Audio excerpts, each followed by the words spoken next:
스코틀랜드 글래스고에 살던 에디스 맥켈린드는 어릴 적 아들을 낳았고 그녀 딴에는 아들을 위해 살았습니다. 하지만 생활고에 시달렸고 생활비가 없었기에 그녀가 택한 것은 몸을 조건으로 돈을 받는 일이었죠. 그 밖에도 강도와 절도 등도 있었는데 결국 이것은 경찰에게 발각되어 체포되게 됩니다. 그렇게 범죄 기록이 생기며 감옥을 드나들었습니다. 그녀는 그렇게 출소될 때마다 갈 곳이 없었기에 노숙을 해야 했고 아이는 보호소를 왔다 갔다 한 것 같습니다. 그러다가 에디스는 데이비드 길레스피를 만나게 되는데 두 사람은 서로에게 전율을 느꼈고 정말 불같은 사랑을 시작했습니다. 엄청난 사랑이었고 서로에게 느끼는 그런 감정이 아주 깊었죠. 그런 사랑에도 그녀는 폭행 사건을 저질렀고 9개월을 목욕하다 풀려나게 됩니다. 2004년에 풀려난 그녀는 남자친구 데이비드가 사는 곳으로 찾아갔죠. 당시 데이비드는 함께 살고 있던 남성들이 있었습니다. 앤서니 코일, 집주인인 이안 미첼, 그리고 본인 데이비드가 함께 살고 있었죠. 크로스힐의 딕슨 애비뉴에 있는 아파트로 에디스가 찾아갔고 감옥에선 느낄 수 없었던 일상의 편안함에 너무 좋았습니다. 친구들이 해주는 환영 파티에 들뜨고 기분도 좋았습니다. 끝까지 그렇게 즐거운 분위기였으면 얼마나 좋았을까요? 환영 파티다 보니 술을 많이 마셨고 1차적으로 음료가 동이 나자 누군가가 일어나 밖에 나가서 사와야만 했지만 앤서니, 이안, 데이비드 셋 중 누구도 일어나지 않았습니다. 나는 돈이 없어. 누군가는 날 위해 음료를 준비해줘. 단 9개월간 교도소에 있어 돈이 없단 말이야. 나를 환영해준다면 음료를 준비해줘. 라고 말했지만 누구도 일어나지 않았습니다. 약간 서로 간에 눈치 싸움을 했던 것이 아닌가 싶습니다. 그것에 네 사람이 말싸움이 났는데 이 말싸움에 화가 치솟았던 그녀의 눈에 칼이 들어옵니다. 그녀는 칼을 들었고 그것은 데이비드의 허벅지를 향합니다. 여러 번으로 반복적으로 찔렸고 그러다 대퇴정맥의 출혈이나 과다출혈이 일어났고 이안과 앤서니는 이 모든 상황에 당황하며 그것을 지혈하기 위해 애를 썼습니다. 그들이 지혈을 하는 동안 에디스는 방으로 뛰쳐들어갔고 그 모습을 본 이안과 앤서니는 그녀가 구급차에 신고하는 것이라 믿었죠. 본인이 저지른 일임에도 당황한 에디스는 어찌할 바를 몰랐고 아들에게 연락을 해 여기로 와서 도와달라 부탁합니다. 왜냐하면 방금 석방된 그녀는 또 감옥에 갈 수 없다고 생각했고 내린 결론이 자신의 아들이었던 겁니다. 아들 존은 자신의 친구인 제이미 그레이와 함께 엄마가 있는 곳으로 서둘러 향했습니다. 이안과 앤서니는 에디스가 구급차를 부르지 않았다는 사실을 알고 그녀에게 화를 냈죠. 그쯤 에디스의 아들 존과 그의 친구 제이미가 택시를 타고 아파트에 도착을 했는데 돈이 없었습니다. 그들은 차에서 내려 그냥 올라갔고 택시기사는 경적을 울리며 화를 냈죠. 에디스는 이안과 앤서니에게 택시비를 좀 내달라고 설득합니다. 이안도 앤서니도 처음에 택시비를 내지 않으려 했으나 결국엔 이안이 금액을 지불하게 됩니다. 그리고 다시 집으로 올라왔는데 데이비드는 숨을 거둔 뒤였죠. 이안이 이때라도 눈치를 챘었다면 얼마나 좋았을까요? 이 두 10대도 위험한 사람들이라는 것을요. 아들 존은 이안을 보고 목격자라는 것을 깨달았습니다. 그리고 그것을 깨닫는 순간 칼을 들었습니다. 그리고 폭행이 이어졌고 뇌출혈이 생겼죠. 이젠 에디스와 아들 존, 아들 친구 제이미를 빼고 이 집엔 딱 한 명이 남아있었는데 앤서니 코일.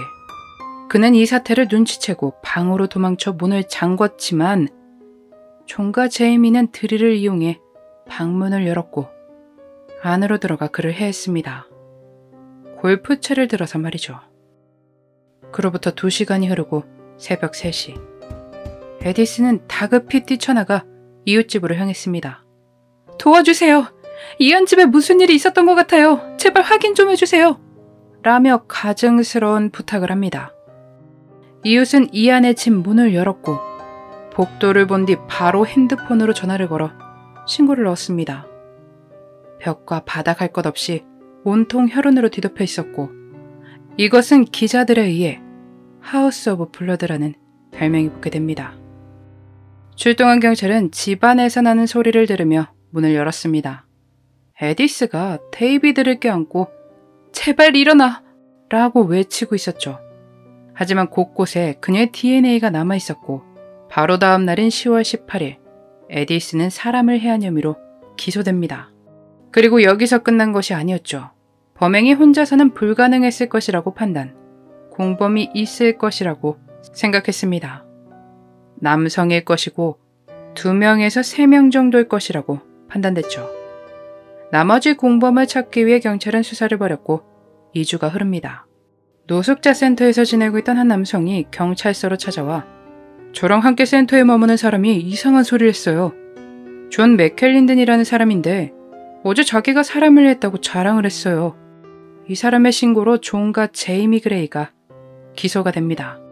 2005년 5월 에디스, 존, 제이미 세 사람은 재판에서 자신들은 무죄라고 주장했습니다. 그러곤 킥킥거리며 자기들끼리 무언가 이야기를 나눴죠. 검사는 그런 그들을 보며 법의학 증거가 그들을 가리키고 있으며 범행 도구는 칼, 쇠줄, 벨트 등이 범죄에 사용됐다고 말하며 그들의 범죄 행위에 대해 설명을 했습니다. 자상과 폭행, 뜨거운 물 등등. 자신들이 불리해졌다고 생각이 들었는지 형량이라도 낮춰볼 생각이었는지 각각 자신들의 범행에 대해 입을 열었습니다. 존 맥켈린드는 이안 미첼을, 그의 친구 제이미 그레이는 앤서니 코일을, 에디스 맥켈린드는 데이비드 길레스피를 해했다고 말이죠. 에디스는 2018년에 가석방 신청이 가능한 종신형을 선고받았고 존과 제이미는 12년을 선고받았습니다. 에디스는 수감 생활이 그리 불행하지는 않았던가 봅니다. 그곳에서 연애도 했으며 감옥 밖에는 먼저 출소해 그녀를 기다리는 여성이 있다고 하네요. 그녀가 많은 시간을 노숙을 하고 범죄를 저질러 감옥에 갔었다고 하더라도 남자친구 데이비드가 새 삶을 살 수 있는 기회가 아니었을까 생각됩니다. 바로 인간답게 살 수 있는 기회 말입니다. 에디스가 원했다면 데이비드가 충분히 도움을 주지 않았을까요? 그녀가 감옥에서 나와도 그녀를 받아준 것을 보면 말입니다. 하지만 그녀가 택한 것은 고작 술을 안 사온다는 이유로 범행을 저지르고 37살의 엄마가 힘들게 살고 있다는 걸 알고 있음에도 17세의 아들을 끌어들여 함께 나락으로 떨어졌죠. 또한 이 사건은 인간이 궁지에 몰리면 본인을 위해 얼마나 악해질 수 있는지 너무나 잘 보여준 사건이 아닌가 싶습니다. 그 사용된 것 중에 뜨거운 물의 용도가 이들이 정말 숨을 거둔 것이 맞는지 확인하는 용도였다고 하네요. 그렇게 잔혹한 범행을 저지른 그들은 절대로 죄책감을 느낀다던가 뉘우치지 않았습니다. 실제로 그것을 입증하듯 2016년에 풀려난 에디스의 아들 존은 여자친구에게 위협적이고 모욕적인 행동을 해 다시 감옥에 수감됐다고 합니다. 피해자들과 그들의 가족들의 시간은 멈춰 있는데 가해자들의 시간은 평범하게 흐른다는 것이 안타깝습니다. 같은 범죄가 또 일어나지 않기만을 바랄 뿐입니다. 이 사건은 스코틀랜드에서 굉장히 잔혹한 사건으로 사람들에게 기억되고 있는데 별명만 봐도 그렇죠. 하지만 이안 앤서니 데이비드는 그 모든 기억을 그곳에 남겨두고 편히 쉬기를 바라봅니다. 그날의 미스터리 오키노 TV였습니다.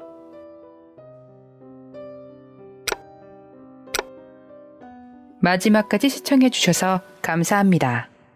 좋아요와 구독은 저에게 큰 힘을 줍니다. 오늘 하루도 수고하셨습니다. 좋은 밤 보내세요.